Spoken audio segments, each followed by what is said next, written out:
I'm just one who has woken up while the rest of you are still sleeping. Today, we will talk about the representation of India's social class in The White Tiger by Aravind Adiga. But before we start, the best way to understand this topic is to firstly understand what is social class. The social class theory by Karl Marx stated that social class means the presence of economic differentiation among the members of society. Furthermore, the structure of society depends on the way production is organized, such as on technology or division of labor. This entails that the dominant class directs and owns the means of production, while the other class produces and serves the dominant class. This is the effects of capitalism in a country, but we will talk about that later on. Now that we understand what social class is all about, let's briefly talk about the social class system in India. In India, the social class is in reference to their caste system. In short, it is a traditional stratification system that classifies people into groups based on the Hindu beliefs. The caste ones born into determines their social status and jobs. The four traditional classes in the caste system were the Brahmin, Kshatriyas, Vaishyas, and Sudras. An additional lower caste is also added, which is the Dalits, or also known as the untouchables or Harijan. They are considered an outcast class as they are considered impure. Each caste is further broken down into thousands more subcastes, with each its designated occupations. In today's time, the function of caste has weakened over the years. However, caste identities are still reinforced. Economically, although one's caste does not determine one's success in finance, the vast majority of rich people in India's society today are from upper caste, while the poor are from lower caste. Now, let's get back to our main focus on the representation of India's social class in the novel The White Tiger by Aravind Adiga. The White Tiger is a thrilling story told from a first-person narrative from the perspective of Balram Hawai, a young man from a poverty-stricken small village who moves to Delhi to work as a driver for the elite. Due to the usage of first-person narrative, readers feel like Balram is talking to them personally, even though the book is supposedly a series of letters addressed to the Chinese premier who will be visiting India soon to learn about the country's culture of entrepreneurship. This novel is also a form of social commentary on the effects of the huge gap between the wealthy and the poor in India. The novel is also largely satirical in nature as it explores the awful social realities in India. In order to do so, Adiga uses dark humor frequently in the novel. This is also to emphasize the immorality of the rich and the poor. Adiga uses dark humor to make the story more digestible, as some might find it hard to read social commentaries as they expose many of the negative, immoral aspects of the society. Now, let's focus on the representation of India's social class in the novel. The White Tiger examines the social disparity in India that revolves around India's social class. Based on the novel, there are two categories of Indian society, the light and the darkness. There is a line in the novel that states, India is two countries in one, an India of light and an India of darkness. The India of light constitutes wealth, power, technology, and knowledge, which is depicted after Bahram reaches Delhi. Meanwhile, the India of darkness represents the impoverished rural regions of India, such as the village of Laxmanga, to which Bahram belongs. This division of the society that is based on wealth, education, and prestige significantly exposes the social disparity in India. In other words, the novel explores the huge differences between the rich and the poor. The darkness is inhabited by poor and underprivileged people who cannot even meet the bare minimums. On the other hand, the light is inhabited by entrepreneurs, politicians, businessmen who shamelessly exploit the ones from the darkness, making them even poorer. This shows that India's rapid economic growth is a success that only brings advantage to the rich people, but maintains the entrenched disadvantage of the poor people. It is evident in the novel where those in the light, like Bahram's master, live in mansion with luxury cars and multiple servants, while those in the darkness, like Balram and his family, can only afford a water buffalo to make money to survive. The symbolism of the black fort and the chandelier in the novel are the extension of the light and the darkness descriptions. The black fort is a grand old building located on a hill over Balram's village, while the chandelier is the gaudy-like fixture that Balram has in his new office after he murders his master to break out of the cycle of poverty and starts his own company. The black fort is a symbol of the extreme poverty that Balram is in, while the chandelier symbolizes the wealthy life that Balram has obtained after murdering his master and stealing his money. In a nutshell, the novel unmasks the enormous differences between the two groups of Indian society: the light, which is the wealth that is enjoyed only by the rich, and the darkness, which is the deprivation and the impoverishment experienced by the poor. Discrimination against poor people, as portrayed in this novel, is really not uncommon and has been going on for decades. Oftentimes, the poor become the victim of vicious systemic issues such as exploitation and corruption, in this case, capitalism. So, capitalism, as can be seen across the world, has been one of the most worrying concerns of people who live in the lower class.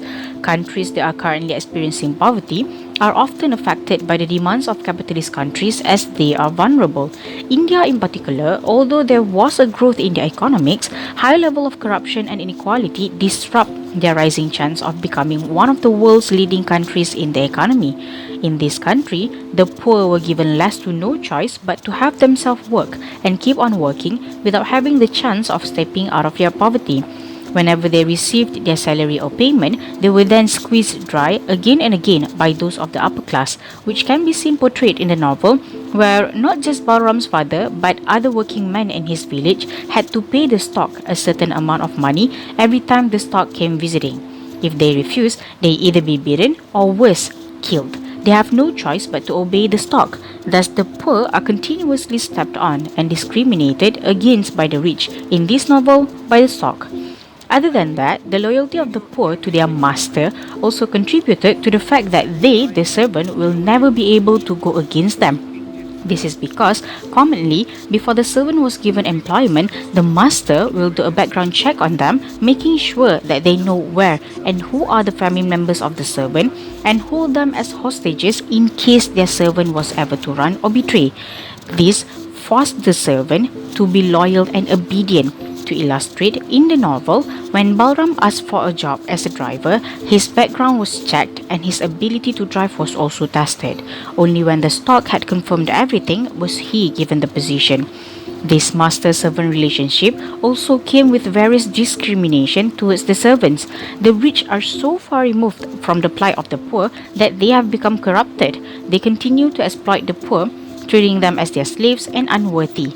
Balram was treated awfully by the stock, as illustrated in the novel, where even though he signed up as a driver, he worked as much as any other servants in the house, cleaning, washing, and serving the master of the house. Another evidence is that when Pinky Madam had accidentally hit a child, Balram was forced to carry all the responsibilities and to sign an agreement which stated that he was the one driving, and should there be any charges, he would be the one responsible for it. The stock shifts the blame on Balram, and Balram, as the servant of the house, has no say and has to accept it as a sign of loyalty. From these evidences, the novel uncovers the discrimination that the servants had to endure despite doing their best to get out of poverty, which seemingly impossible. The poor's aspiration and immorality. To start with the subtopic, it is important to talk about the symbolism of animals in the novel The White Tiger. The book has repeatedly used animals such as wild boar, stork, raven, bull, mongoose, chickens, and white tiger in order to symbolize human. The symbolism of animals signifies the behavior of the humans in the novel who lives like animals instead of a regular human. It could also signify that the environment they live in is rather similar to the wild, in which animals need to compete with other animals in order to survive. It It could also explain the abundance of bad choices and mistakes done by the humans in the book, given that animals are creatures with lower intelligence whose sole mindset and purpose is to survive the wild. Therefore, the immoralities that Bahram did in the novel are done out of survival instinct or desperation. In Bahram's case, his immoralities is done to escape from what seemed to be a never-ending cycle of social disparity and poverty. By eliminating his competition, Rampersad, Bahram gets the chance to move up the rank. And the second he moves up the rank, he gets even closer to escaping poverty.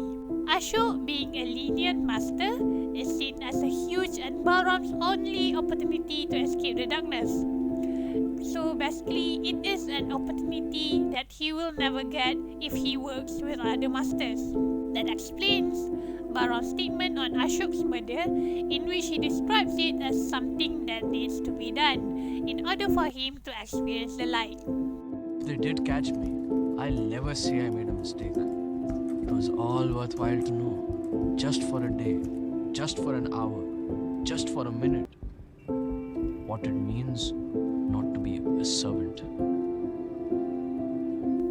Going back to the symbolism of animals, Bahram is symbolized as the white tiger in the novel. As we all know, the white tiger is extremely rare in this world, in which it is only born once in 10,000 births. Bahram, being the white tiger, could be considered as a rare case in India, in which a poor managed to escape poverty even though it is achieved at the cost of murder.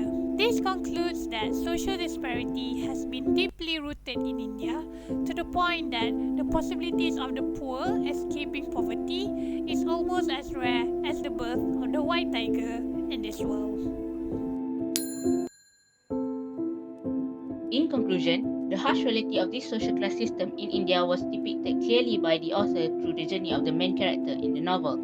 Other than that, the relationship of servant and master illustrated in the novel signified the main issue of discrimination towards the poor. The issue of social inequality could also be seen in the novel, where the rich were referred to as light and the poor as darkness. These representations tell us the exact living conditions of the people in India, where the rich people have all the luxury and privilege, while the poor are struggling to make ends meet for their families. Throughout the novel, the issue of human desperation were expressed through the journey of the main character, where he ended up committing crime out of desperation to live a better life.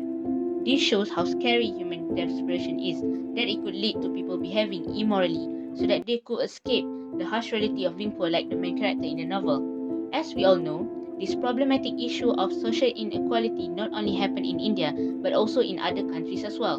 So now, let's dive more about this.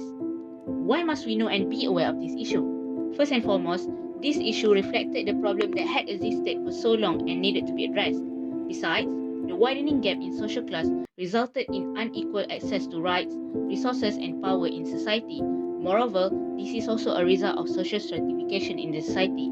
In most cases, the poor people were denied their access to have a proper education, job opportunity, and also healthcare. Hence, these are all luxuries that they could not afford. By addressing these issues to the world, people will start to promote equality in the society and advocate others about the seriousness of this issue and the consequences it might bring to the people in the society.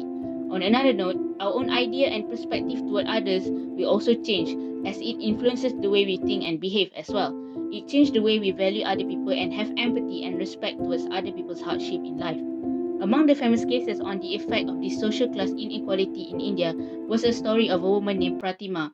This unfortunate case happened back in 2019. Pratima, 32, resides in Patna, Bihar state, eastern India with her husband and 14-year-old daughter. The family is from a marginalized community and lives in one of Patna's urban slums. Pratima's twin babies died as a result of delays and poor treatment after she gave birth at her local government clinic. When Pratima got pregnant, she was unable to obtain the maternal health treatment she needed, as well as the necessary guidance to prepare for a healthy pregnancy and birthing. Her infant daughter had died, but her newborn boy was still alive. Pratima and her husband had to find an incubator in a private facility and run up a significant debt to pay for treatment because he was so weak. When their son's funds ran out, he was returned to the government clinic, where he died a few days later. The same situation is also depicted in the novel The White Tiger as well, when Bahram's father die of tuberculosis due to not receiving the proper treatment in time and lack of facilities and doctors. This shows how bad the social class system impacted the people not only in India but sure enough in other countries as well. So, what is your next move?